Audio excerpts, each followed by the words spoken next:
25 years of Kick It Out. Great occasion. Great to recognise some of the work that's been done. I'm going to ask everybody this. What's been some of the most significant work for you that's been carried out in the last 25 years? I mean, Kick It Out isn't just about elite footballers racially abusing them on the field and then it gets all the headlines. They do so much great work in terms of education at grassroots level, and you can't really quantify that, but you know, that goes on and we have to applaud that. One of the greatest things that I think they've done in their 25 years, and there have been so many, is the Raise Your Game conference for me.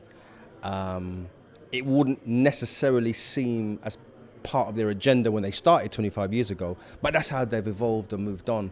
The fact that Raise Your Game sees 400 mentees get in and around 100 or so really good mentors and give them the real possibility, not a guarantee, of getting into the professional game of football that we all love, the beautiful game, but we also know it's a difficult and challenging arena to get in. So I would probably list that. I know it's a pretty new innovation, but I think the power of that, and as I said, I don't think when Lord Ousley set out his plan many, many moons ago, that he saw maybe a Raise Your Game being held at a Premier League club, gaining that sort of traction. But for me, it's a big one.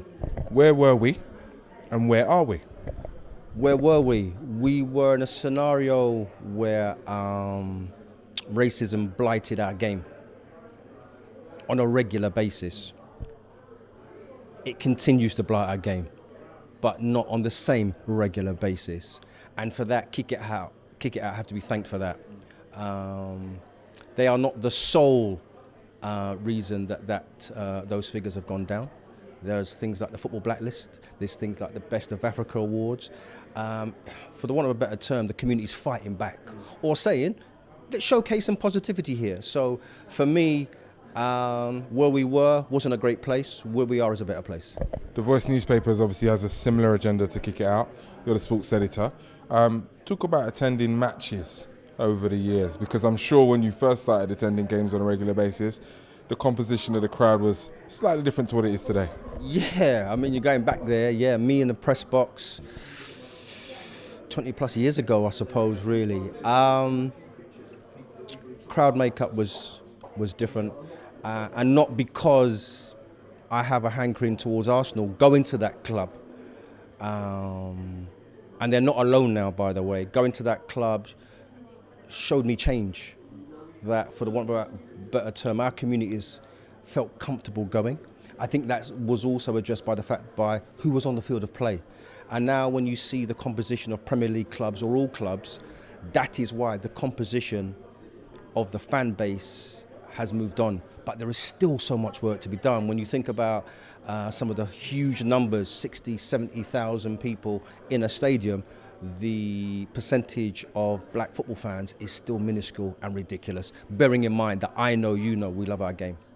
One of the things I noticed this season was the way that some of the black footballers that we've lost has been celebrated up and down the country. I think Kick It Out can take a huge amount of credit for that, because I think that they've helped to.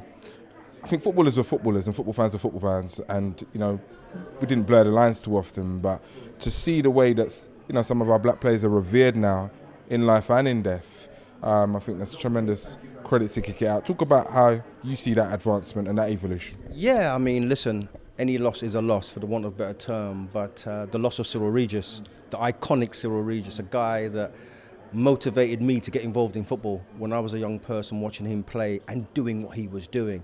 I mean, Cyril Regis was no ordinary footballer. He trailblazed, he set standards, and his loss, I think it touched the whole football world, you know. The week that he died, there was minute silences around the grounds, and they were poignant, they were touching. And as a black sports journalist, I haven't often seen that sort of reverence for our black footballers. So it's a real pity that someone like that has to die and perish before they get their due. But he got it. I think his family, friends and associates can be awfully proud as to how revered Cyril Regis was.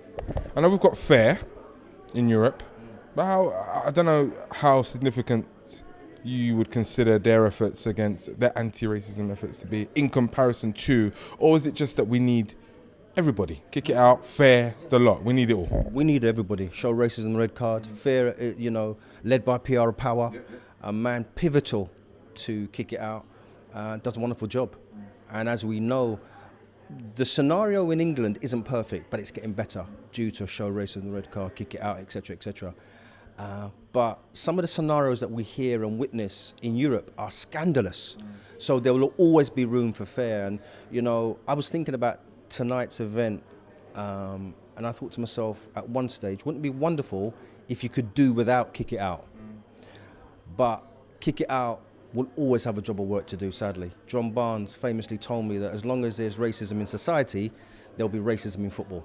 So Kick It Out will always be required, and here's to the next 25 years. Thanks for your time, Rodney. Appreciate it.